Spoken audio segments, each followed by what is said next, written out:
Hi guys, welcome to another episode of Overnight Success. My name is Mayowa Idowu, and today I am joined by one half of the plug, your favorite artist management agency, Bizzle Osikoya. What's up, man? How are you feeling? I don't know how I feel about overnight success. Hard work of success. Many years of success. But I like the name. Though. When you sent it to me, I was like, yeah, overnight success is good. But I don't believe that there's anything like overnight success. I agree with you. People feel like, oh, because they didn't know. Like now, example, someone posted one of Ashake's songs from like 5 years ago. Yeah. That is Palazzo.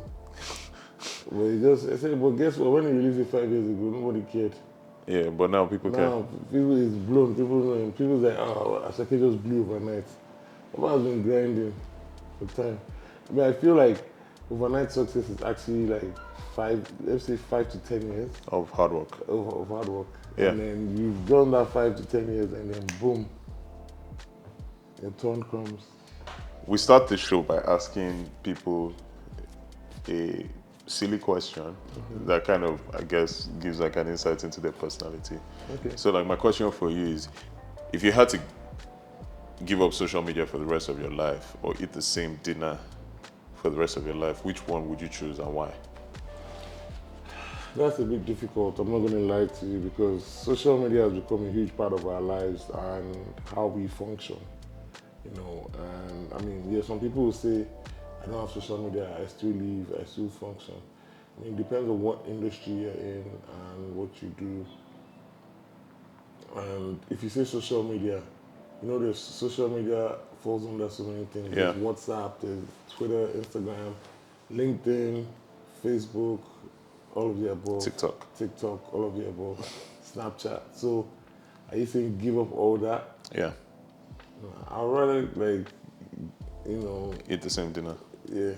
So if it's broccoli and fish. Yeah, I don't mind. I actually love that. That's my favorite. That's one of my favorite meals in the world. Fish and steamed veg.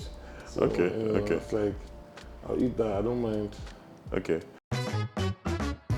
Hi, my name is Mayowa Idowu. I'm a lawyer, writer, and journalist, and I'm also editor-in-chief of Culture Custodian. Overnight Success is an interview series where I speak to some of my favorite creators and entrepreneurs on the journeys and stories that got them to where they are. That is, young, successful people doing interesting things. I don't think there's any such thing as an overnight success, or is there? Find out more by watching this video. And when you're done, please subscribe, like the video, leave a comment, and share it with as many people as possible. Thank you. Hi guys, welcome to another episode of Overnight Success. Yeah.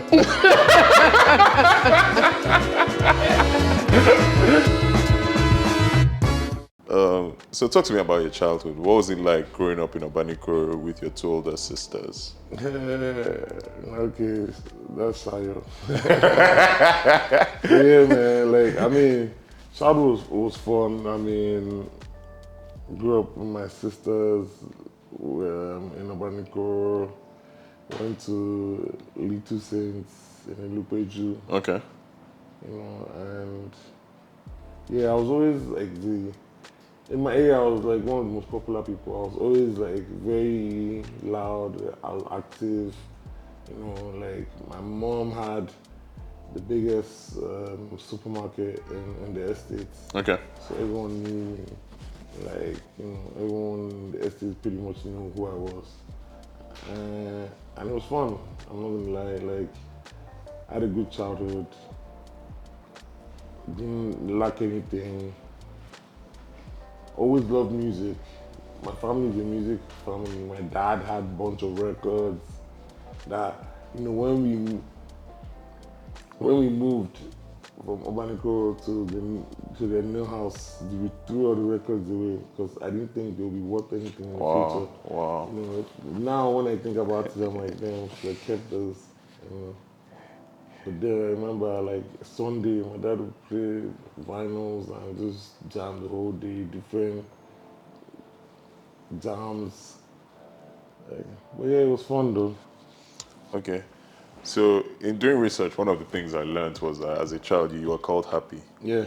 And where did that nickname come from? So apparently I came out smiling. Yeah. Yeah, I came out of my mother smiling. That's what my dad and my grandmother said to me. And then they just, the nickname stuck from birth, Happy. And till now, some people still call me that. Some people refuse to want to call me Bizzle. But I really don't mind. I'm a happy person. I don't have any reason to be sad. So, yeah. Okay. And I think you come from a family where there's like a strong engineering background. Yeah, everybody in my family, like all my dad and his brothers, engineers. So did you feel pressure? Did you feel any desire to kind of follow that family line? No, to be honest, my family. That's like, I mean, my cousin Shai. You Yeah. can tell, like, my family is a crazy family. Like, you don't really care. As long as you go to school and you do what makes you happy. My family don't have a problem with anything. If you like, go to school and study French. As long as that's what makes you happy, you get your degree and you fend for yourself and get a good job. Initially, when from primary school to like secondary school, I wanted to be in the military. Interesting. Why? I just enjoyed it. I loved the way like soldiers looked. And remember in primary school, we're still in like a military regime. So I just enjoyed how soldiers looked. I loved the way a military man looked in his uniform. I remember when I was leaving my primary school graduation, when they said, what do I want to be? I said, I want to be a soldier. Everybody was like, ah! Everybody was shocked. But, then growing up, when I started to hear things, and then from people, my friends that from primary school went to NMS, like the Nigerian military school. Yeah. And I was hearing stories. I said, hell no. So where did you go to secondary school? I went to secondary school in Nigeria and in England. Okay, so you're the type of person everyone knows who you are. Everyone knows you as Bizzle. And I think, obviously, they know you more in like the music, pop culture context. So at what point, like, did you get into the game? Well, I got into the game about 2006. I started off like by creating MySpace pages for artists then, because then I was in America. So I finished in England and I didn't want to move back to Nigeria. Yeah. So I moved to America and then I went to film school in America just so I could live in America, because obviously you can't live in America, because I'm British, so you can't live in America more than 3 months if you didn't have a visa or work permit. So I went to film school. I had to get a student visa. I went to America for film school. I was there for like 18 months, and in those 18 months I was in film school, and I was also doing internships with labels and understanding things. So that's how I met Wale. Like I created Wale's Facebook page on his fan page on Facebook. Yeah. Then I got in touch with his manager back then, Daniel Weisman, and then I was managing the Facebook page. I made Daniel admin, and then we're running Wale's Facebook page for a while. I still use his Facebook page, but I'm not admin anymore. So then I started, networking, seeing how the industry worked. I kept telling people in America about African music. They were not interested. Yeah. They're like, this is garbage. Like, blah, blah. So from there, I said, look, Nigerian artists, a lot of them don't have MySpace pages. So I'll create MySpace pages for them, find a way to contact them and say, yo, this is your password. I created this. Feel free to change the password. And then my brother-in-law and Sasha, Okay. they went to school together. Okay. So I said to my brother-in-law to connect me to Sasha. Yeah. So he connected me to Sasha. I helped Sasha design her MySpace page. It was really nice. Then back then, she used all these HTML codes. I remember all those. And high So, five. yeah, so she showed Don Jazzy, it was dope. Don Jazzy now hit me up and I said, hey, I saw Sasha's page. I'd love you to help me design my page. And don't worry, I got you. Whenever you come to Nigeria, I'm a Don and I keep to my promises. So, me and Don Jazzy, that's how me and Don Jazzy got connected. And then we started talking on MySpace. Then when he came to England, I met him in England. I think they came for Mobo Awards. Yeah. Him, Two-Face, the band. That was the year Two-Face's Mobo broke. Yeah. And the band Yeah. I Mobo remember that video. So, they came to England. Then I went to meet them. I can never forget. I went to meet them at North Greenwich Station. Then I swagged out. I wore chain, everything, dress fly. When these guys see me, they will know that this guy is not a hungry guy. So I linked up with them, with Jan. Then the band faded. Then me and Don Jazzy chilled in England for a bit. So I linked up with him another time. Him and his brother, Jay Maven. Just chilled, hung out, went to eat, gisted, told him what I did, XYZ. And then I moved back to Nigeria. But before I moved back to Nigeria, I was in touch with Obi Asika. And then Obi Asika used to encourage me and say, oh, I love what you do. Because besides creating MySpace pages, I used to share all these artists. I used to share their music and their videos on my Facebook page. Yeah. So you know what all these Instagram... What your Instagram page became later. Exactly. So before this Tunde Not Instablog, my page was the page. Yeah. But then I got tired of it and I just, got off it. But yeah, I used to do it on Facebook first. So I would share Nigerian music videos, I would share gist, I'll get pictures from events, like they'll do events in Nigeria, maybe like Headies and stuff like that. I used to find online, look for pictures, put it on my page, just to get, for that then Facebook could only do 5,000 friends.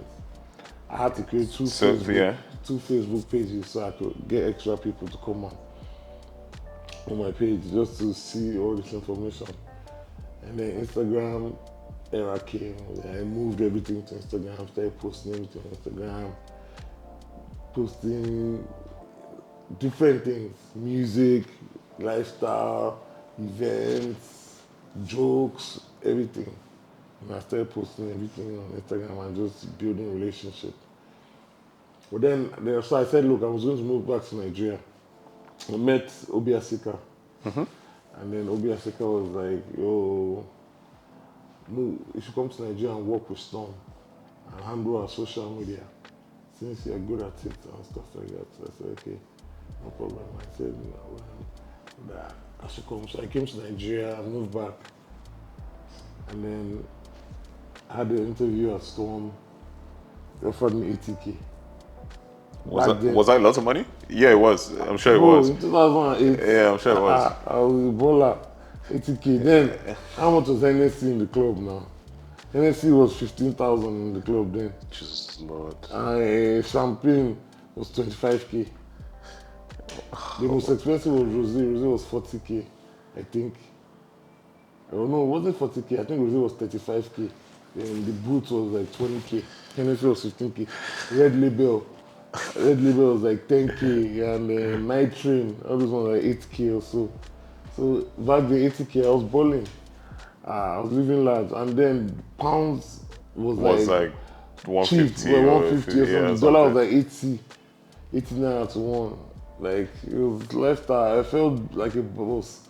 Moved back tonight. I could fly to Jand, and then I had British passports. So guess what? Opening the opportunity to travel, I would go. Yeah. So then, because I had British passports, NATO C had American passports. So obviously, they said, look, why don't you be NATO's road manager?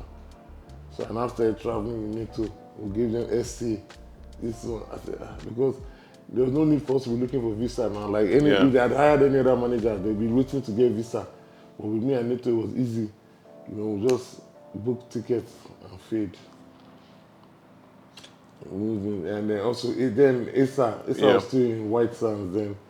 It's funny how I tell people this, like, when we used to go to Obi Asika's house, Obieska had a place called the Den, like the back of his house, like the BQ. Yeah. So he turned it into like a nice, cozy one-bedroom flat. There's a big ass pool table, nice sofa. There was a big screen. Then anytime any new music video was shot, that's where we would come and watch it first. I remember when Mohi's crew came back from SA, when they went to shoot Booty Call, all these videos, everything. That's where we watched it. Then I wasn't working with the Mohit. Issa then, like I used to go and sneak and pick Issa to take Issa out at night. We would send Issa and Aidan into the house. Yeah. Because like everyone is smoking now, so we're not corrupt them. It's not like as if like the age was far apart, but it just felt like he was still in secondary school. But yeah, like, and then we'll go out together at night, sneak Issa out, take him out, go back and drop him.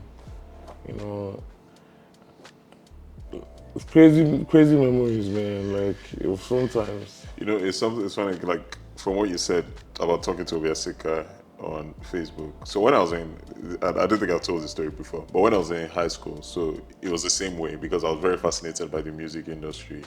And for any butter kid, like what Storm were doing was just very... Storm was the premium. Yeah, so I used to message Obi, I shouldn't even call him Obi, it should be Uncle or Mr. Asika on Facebook. And this one year when I was, I think, in SS2, because then it was like the set that had gone.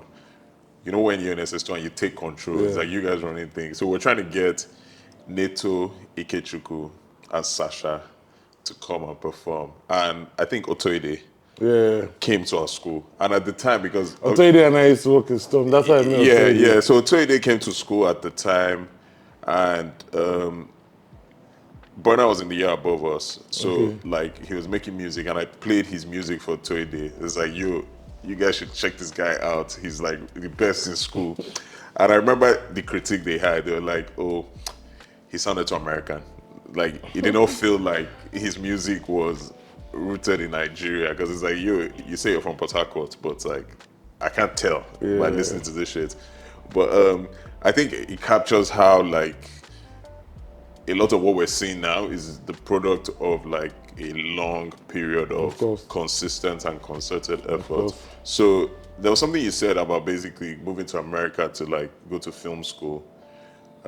What other like things did you try and do to kind of get into the game, or to just try and like... When I moved back to Nigeria, part of the things I used to do in the beginning, even when I was working at Storm, I used to take pictures. Okay. Like some people thought I was a photographer. Like I used to take pictures just so that I could have exclusive content. Yeah. And get into some events. So like, like just because I felt like if I take pictures, I'll get access to some events. I say, I'm a photographer. I'll get access to this event just to network and build, and it was crazy because I met, like, the amount of people I know in the industry is crazy. And I can never forget when I was still living abroad, when I was still in school, I came to Nigeria one summer. Yeah. 2 shots. Rugged Man was shooting video in 11:45. Yeah. And then I went there. I went there for a party. And then I tried to take pictures with them. They're like on some, celeb now. They're like, no, not right now. Later, and now like 2 shots became my guy. Rugged Man, my guy. So it's just like, it felt like, life, like, imagine like then I took it to heart when they said they didn't want to take picture, and like I said, no, these guys are fake guys. But obviously, that made me understand the industry as well, like, and for me, so many times I hear people saying, oh, this guy is a sellout, he's feeling brand new because he's an artist. No, people don't understand. Like, when you start to get popular, when the stardom comes, the popularity and the fame comes, it's not the same. It's not like your guy doesn't want to be with you anymore, but he just, like, look, he feels like if I'm chilling with you too much here, other people will come. I won't be able to say no because I'm with you. Yeah. You know, but people don't understand those things. Or same way when people see you in the restaurant, you're eating. Want to come and take a Oh, picture? can I take a picture? Like, this is my quiet, alone time. You know, so sometimes when they say, oh, Davido was rude or Wizkid was rude, because like sometimes, like, they're normal human beings like you as well. They want to have their own fun. Yes, they might be popular, they might be famous, but just respect that time that, look, this is not a celeb time. This is probably having a me time. Yeah. You know, so respect that. So looking at like your evolution from happy as a child, when did Bizzle emerge? Bizzle emerged when I was in college in Birmingham. So I used to like part DJ, and then So wait, before, like, what haven't you done? Because it seems you've no, taken pictures. you've done. You, see, so let me tell you the thing about it is that you have like for some. Look at Didi. Yeah.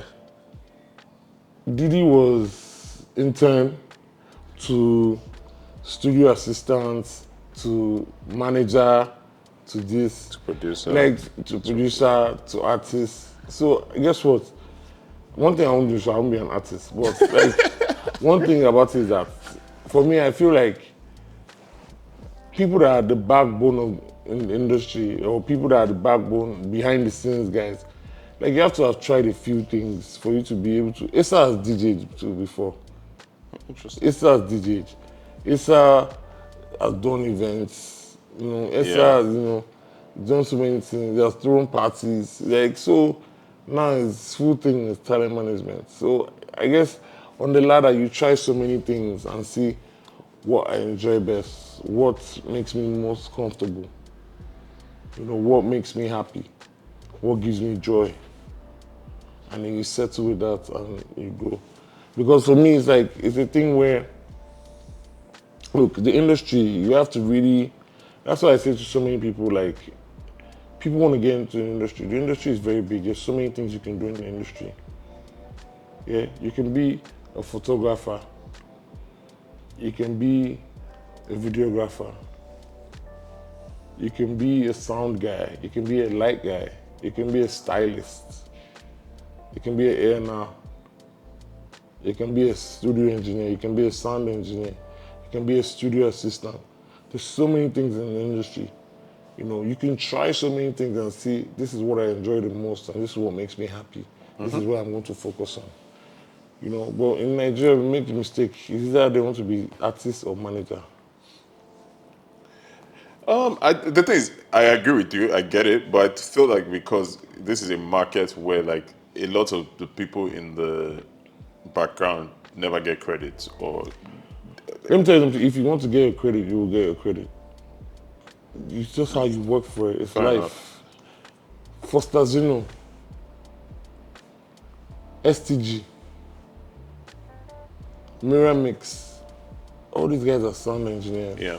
The mixing and mastering engineers. But they're still popular. You might not know who they are, but they're popular. You've heard their name. If STG comes to you and says, oh, I'm from STG. Oh, how you guys hear on songs? Yeah. It's how well you want to make yourself popular. Clarence Peters, T.G. Omori,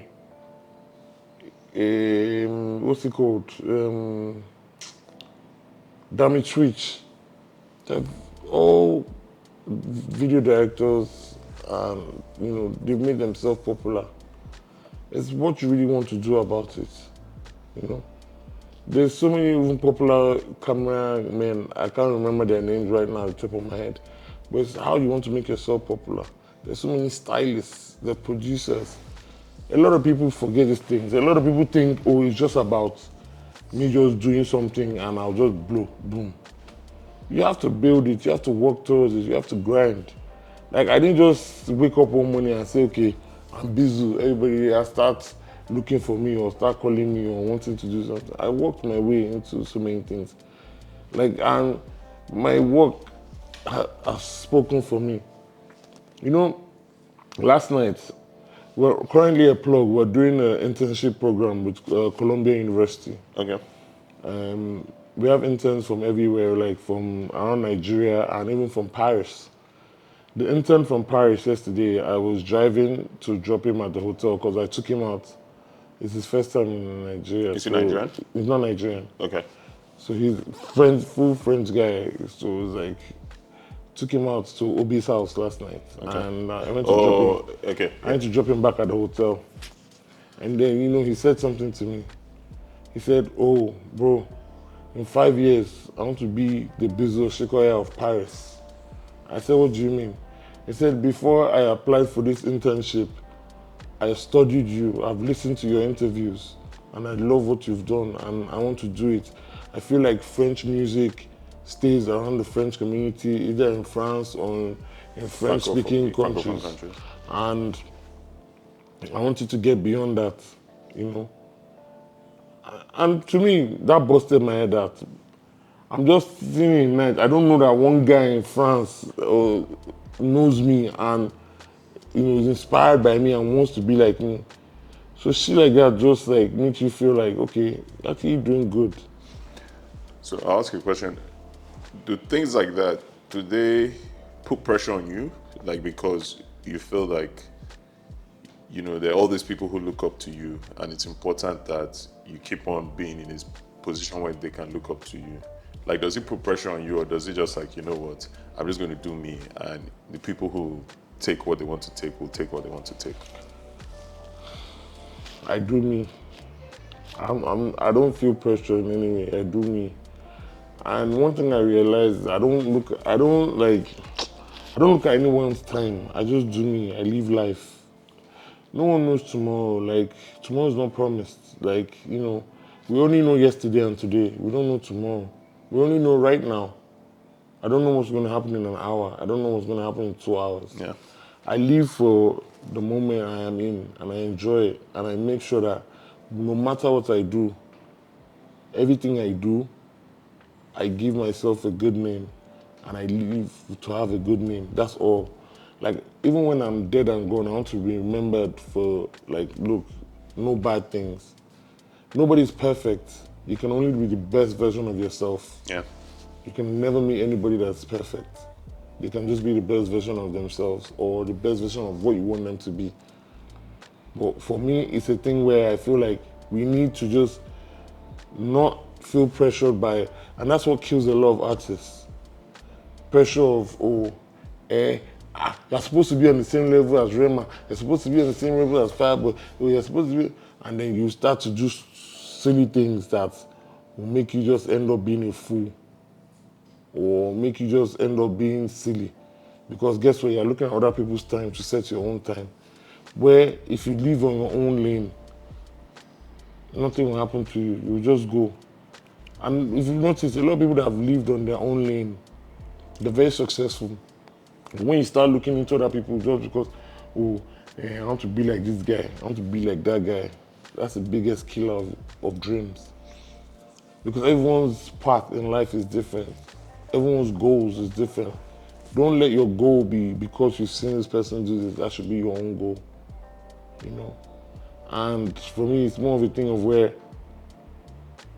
you really have to just live a life where, when you're gone, everyone that met with you or had an encounter with you would always remember one thing or about you, and which is a good thing, not anything negative.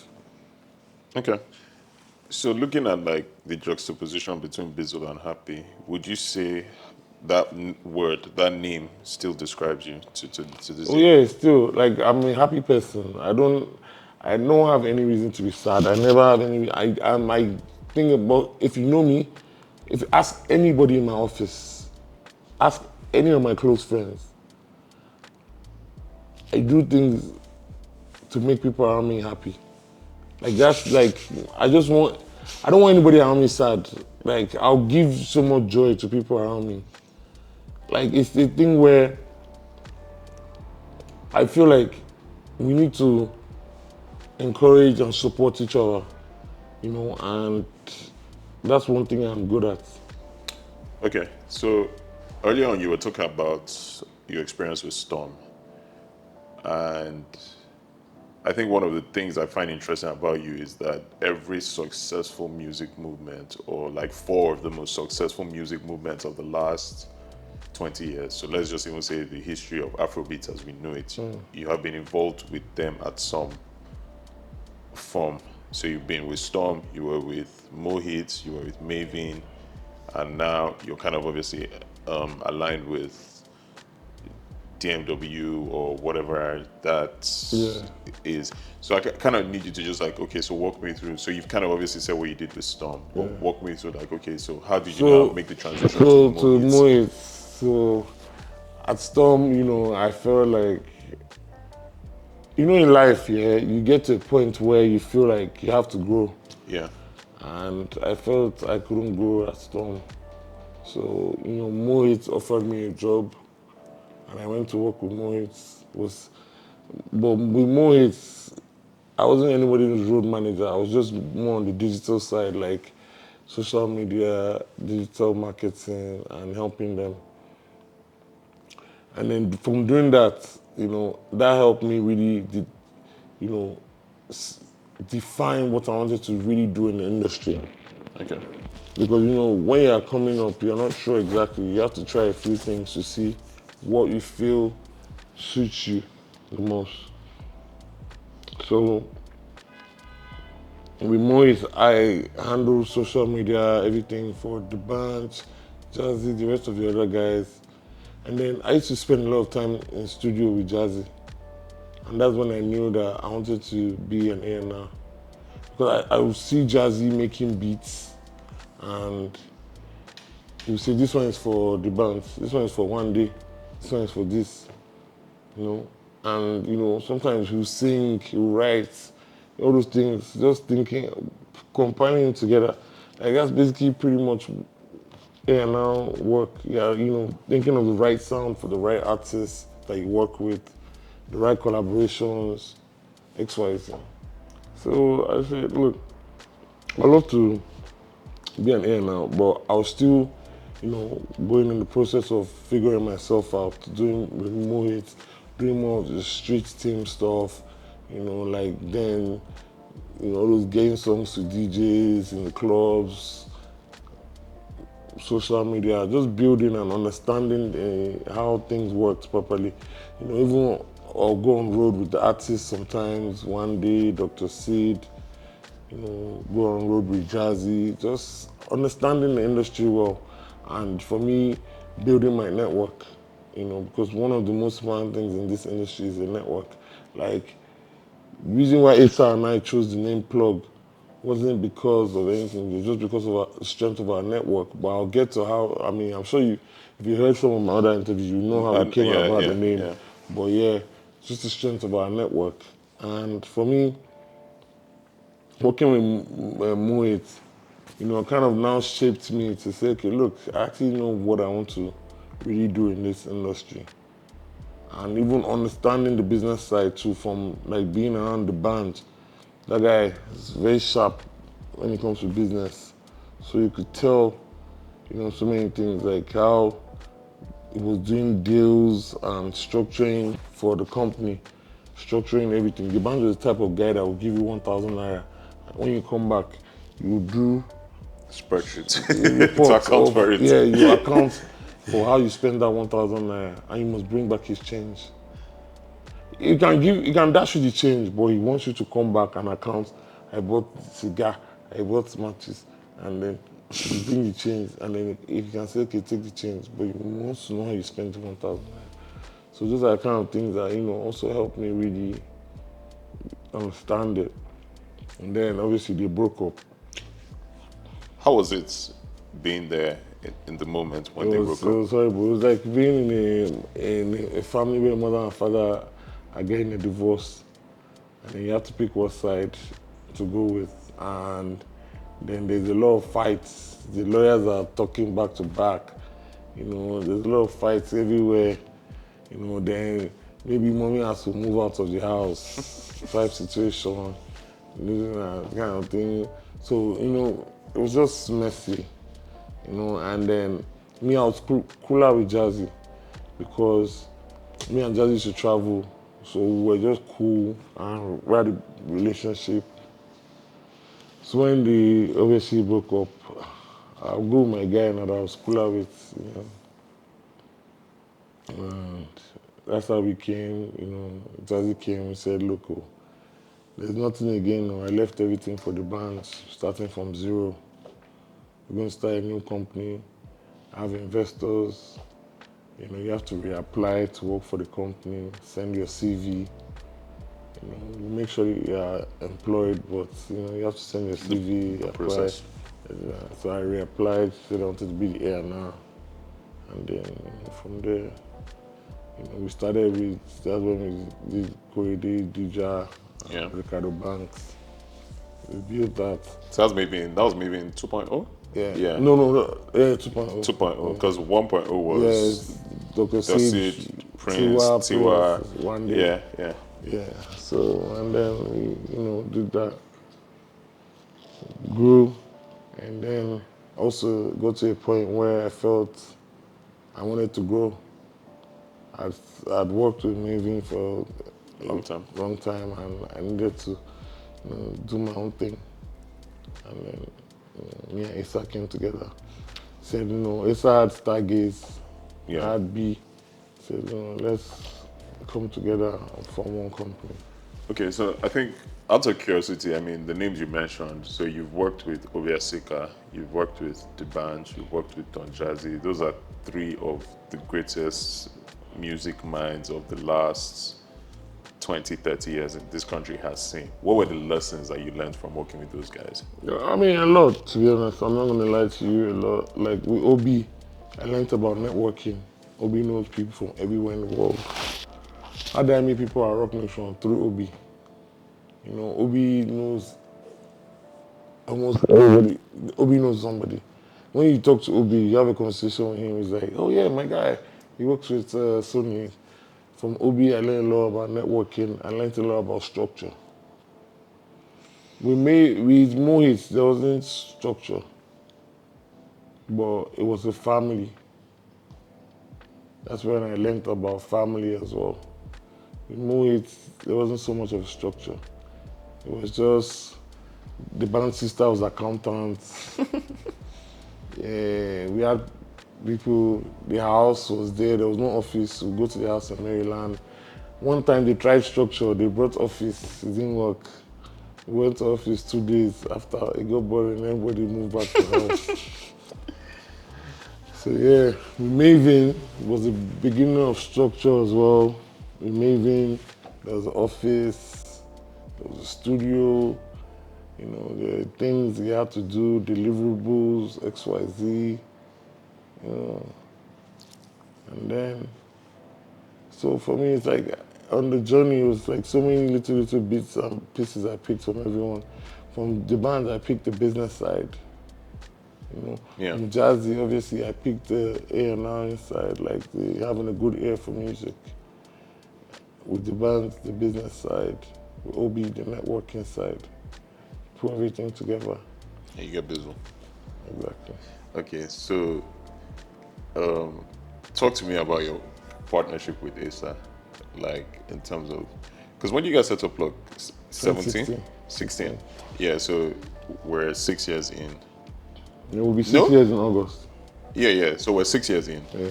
And obviously you guys have one of the biggest artists in the country. True.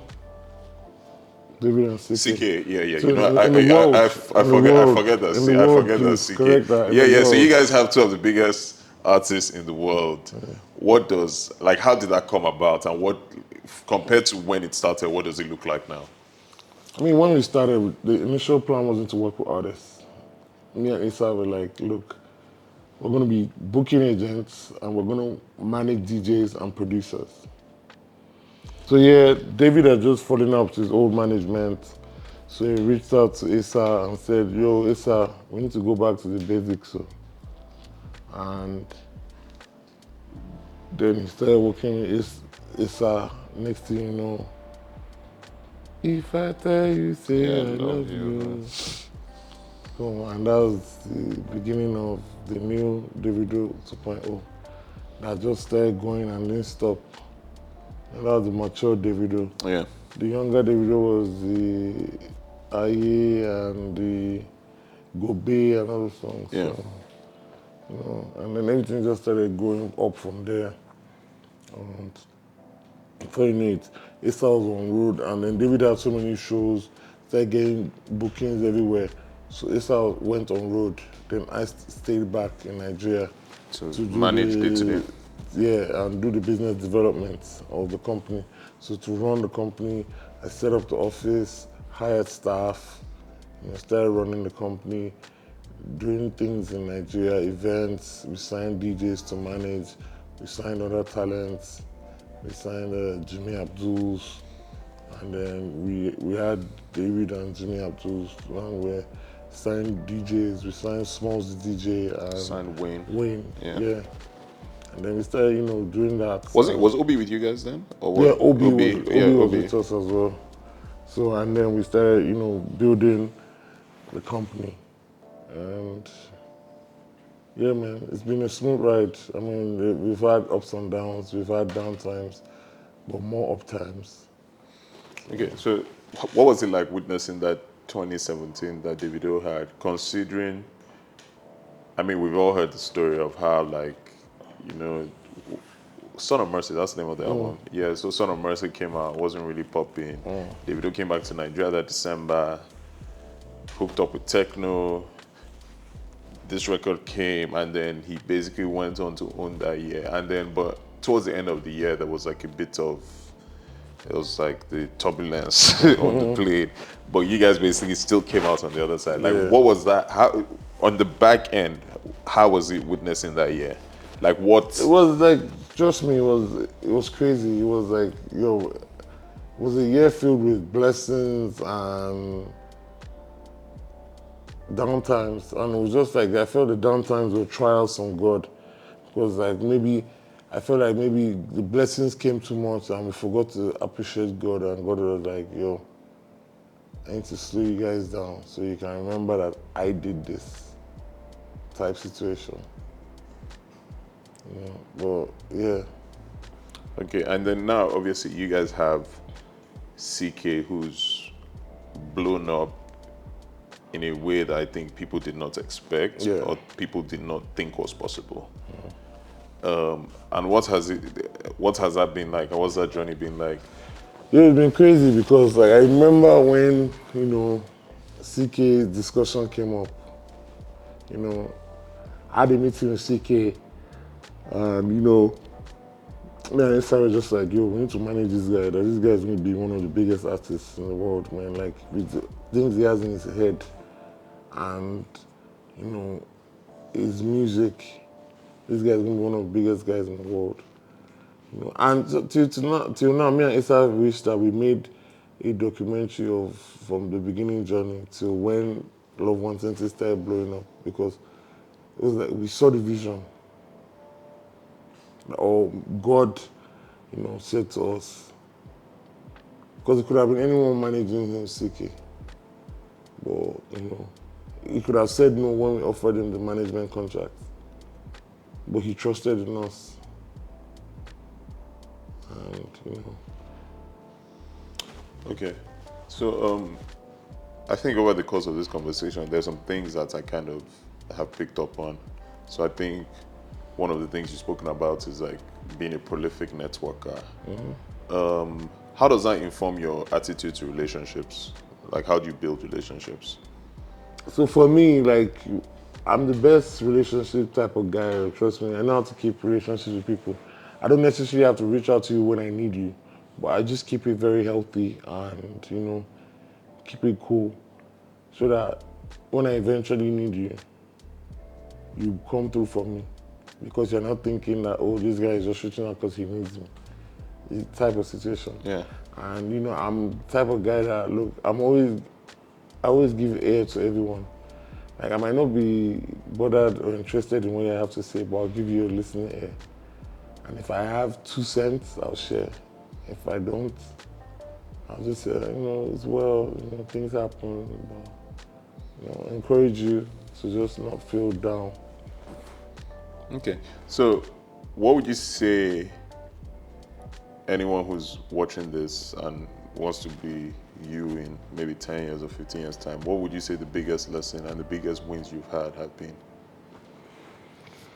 Well, I mean, the biggest lessons in life is like in general, to anyone, to me itself, it's like most times when I give these advices, I'm also advising myself. The biggest lessons I'll say, don't, you know, don't trust people too much, and also don't expect people, to feel the way you feel. Like, like people were built differently. Yeah. You know that skit, that Chinese guy, they say, emotional damage. So when you start to expect people to, feel or care for you the same way you care for them, or understand how you feel about them, the way you feel, it's like you're trying to just cause emotional damage for yourself. Just understand that we're all built differently. So if I try and say to you now, Mama, don't scratch your eye, because you scratch your eye, it'll be red, and then you tell me, is it your eye? I shouldn't get upset, because at the end of the day, It's your eye. It's my eye. it's your eye, but I'm just looking out for you because I don't want your eye to be red. Yeah. But you're like, what's your business? Is my eye type situation. I just use that as a little example to show how, like, you tell people, like, I see you wearing a shirt, and I'm like, this shirt doesn't look good now, change it. And you're like, is it your shirt? Is it you your fit? This is what I feel like wearing. Don't get angry, because at the end of the day, he can't see it from where you're seeing it. Yeah. So for me, and then another thing is people that, networking and building relationships is a very strong thing, because you don't know when you need anybody, and don't wait till you need people just to reach out. You don't know what people are going through. Yeah. Everyone's going through a lot, but we just see people every day and smile. Like today, my friend, today's her brother's birthday. He died last year. He committed suicide, and every picture she posted of the guy, even till the day before he committed suicide, he was happy, smiling. But guess what? He was suffering and smiling, but she herself didn't even know. Yeah. So, like, you need to just, like, always reach out to people and see how people are. You self, you might have your own problems, but I feel like the more love you show, your sadness starts to turn to happiness. So for me, that's why I said to you, like, I'm always a happy guy. Yeah. I'm hardly ever sad. Like, my sadness is maybe I want seafood pizza and they don't have seafood pizza. That's my sadness. I don't let things get to me for too long, because, and then one thing that a lot of people of us forget, black people, we have a high chance of having like hypertension. Yeah. And the more you stress your brain, the more you stress the mind, the more you stress the body, the quicker you are to death. So I've realized that, look, don't get upset too much, don't stress too much, don't worry about things you can't fix in the moment. It would only just mess with your brain. So if you know that this is something I cannot fix right now, this is something I cannot fix tomorrow, don't worry about it. Just pray about it, or speak to someone who you think might be able to help you solve it. But if you keep worrying now, I round this up by asking two questions. So one of those is, if you were going to recommend 3 people you would love to see on this sofa having this conversation with me, which 3 people would you recommend? I recommend my business partner, Toby. I like the coping. Okay. Yeah, that's one person I'll recommend that it would be good to have on this show. And then, who else? Let me recommend 3. I'll recommend Jimmy Abdul's. Okay. Jimmy Abdul has a good story, and I feel like no one is really listening to his story. Okay. Yeah, and I also recommend Sam Frank, American's manager. I know. Yeah. I have an idea of Sam's story. Yeah, So I kind of get it. Sam is Nigeria. He started from Nigeria Olufofo, from having a blog page to now managing one of Nigeria's biggest artists. Okay, and then now this is where I throw it back to you. Is there any question you'd like me to answer? Is there any question you have for me? Yeah. Okay, what's it? When CC go pay me my money. You know why this is funny? Because I feel like the other episode we filmed today, that's been the same thing the person said. It's like, Mayowa, when I get stopping me. So, and I'm going to give you the same answer I gave them. When we see real dollars, don't worry. All of you, everybody. You know what? One thing is about it is that I'm not gonna lie to you. Like, I feel like I like how every young person is rooting for CC, because like for me, I feel like it's something we've all seen from the genesis to where it's at now, and it's the same thing I said to my friend yesterday. We're installing solar panels in my office, and I didn't go patronize any big companies. I patronized a young girl that has a solar company. And I said to her, like, we young people need to start supporting each other and, believing in ourselves, because look, our parents, how they get rich? They're supporting themselves. Community. And we young people need to stop having that competition. That's why Mayokun's new song, no competition. Like, we need to stop competing with ourselves. We need to start saying, my wife's driving a Benz, I have to go and buy Benz. No, everyone's fingers are not equal. What we need to do is, my wife's driving a Benz. Mayowa, what can we do together so that I can buy a Benz? Not, I'm going to go and compete so I can drive Benz and Mayowa. No. Mayowa, how can we work together? How can we make money together so we can both be driving Benzes? Thanks, Bizzle. Thanks, guys. Catch you next episode next week. By the way, shout out to the people behind the camera. Shout out to them. Because people never shout out to them, so... Shout out to them.